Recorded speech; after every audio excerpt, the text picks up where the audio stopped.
Christophe Michel, dit hygiène mentale, a un protocole manipulatoire assez drôle. Il prétend principalement présenter de plates évidences sous couvert de formation à l'esprit critique.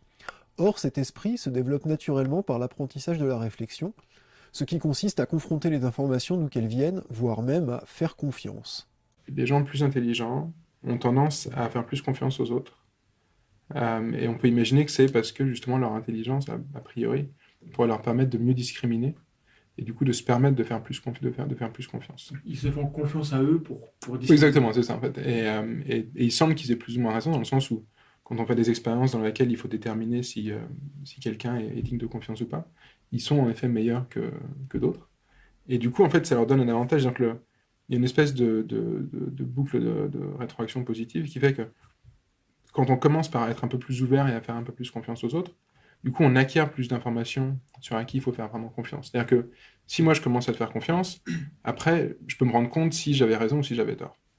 Si par contre je te fais pas confiance, en fait, c'est très dur après de savoir si au final j'aurais dû te faire confiance ou pas. Donc les gens qui commencent par en étant très fermés, en fait, ont tendance à le rester un petit peu parce qu'ils peuvent pas, ils se rendent pas compte des opportunités qu'ils ont perdues en faisant pas confiance aux autres. Alors que quelqu'un qui fait confiance de manière peut-être un petit peu trop large au début, ce qu'ont tendance à faire un petit peu les enfants, du coup, idéalement, on peut apprendre à qui il peut faire confiance ou pas. Et du coup, il y a une espèce de bénéfice secondaire au fait de faire confiance un peu plus que ce qu'on devrait, qui est qu'on apprend beaucoup plus que si on fait moins confiance. Alors ça, c'est un peu embêtant. Les zététiciens, les pseudo-sceptiques, nous rappellent à longueur de vidéo que seule la méthode scientifique est efficace pour se faire un avis sur les choses. Bon, poursuivons. Dans ces YouTuberies, après avoir dispensé des méthodes évidentes pour qui sait lire, écrire et compter, Christophe Michel présente systématiquement des exemples où il estime, lui et ses annonceurs, qu'il convient de laver la cervelle de son auditoire et lui faire croire que des choses dérangeant des intérêts industriels ou académiques sont de simples fake news. Il mélange également à ces sujets à débunker des théories totalement farfelues, selon la bonne vieille méthode de l'homme de paille chère aux zététiciens. Haha, vous pensez que X ça marche ou c'est vrai, mais lol, vous croyez aussi à la Terre plate et aux reptiliens, non? Mais laissons la mère Michel nous sortir son petit dérevendicateur, disclaimer en franglais, et confrontons-le à la dure réalité des faits. Plus, moi je fais pas des publications papier, moi il se trouve que je mets mes créations directement sur des réseaux sociaux, si en plus des réseaux sociaux, si en plus je considère des plateformes de diffusion vidéo gratuite comme un réseau social, alors c'est sûr que directement le retour des commentaires et des spectateurs est immédiat et ça attend pas le courrier des lecteurs papier écrit à la revue. Et moi j'ai très peur de ça et j'ai aucune envie que l'on parle de polémique d'actualité, ni de vaccins, ni de OGM, ni de l'effet des ondes, ni de climato-scepticisme. Et j'évite bien tous ces sujets-là, parce que moi, ce que j'ai envie qu'on parle sur mes réseaux, c'est des outils intellectuels de la pensée critique, la petite passoire dont tu parlais tout à l'heure. Comment est-ce qu'on tresse cette petite passoire pour trier les infos vraies et les infos fausses? Mais si jamais je prends comme exemple, je sais pas moi, un sujet d'actualité un petit peu chaud, les vaccins par exemple, on ne parlera plus que de ça dans les commentaires. Et le sujet des discussions, ce ne sera pas comment je tresse ma passoire pour trier le vrai et le faux, ce sera les vaccins pour, contre. Et donc, moi, je prends toujours soit des très vieux cas du paranormal qui sont complètement obsolètes et que tout le monde a oublié, soit des exemples qui sont assez neutres et qui clivent pas trop, et bien sûr, j'esquive tous les sujets d'actualité.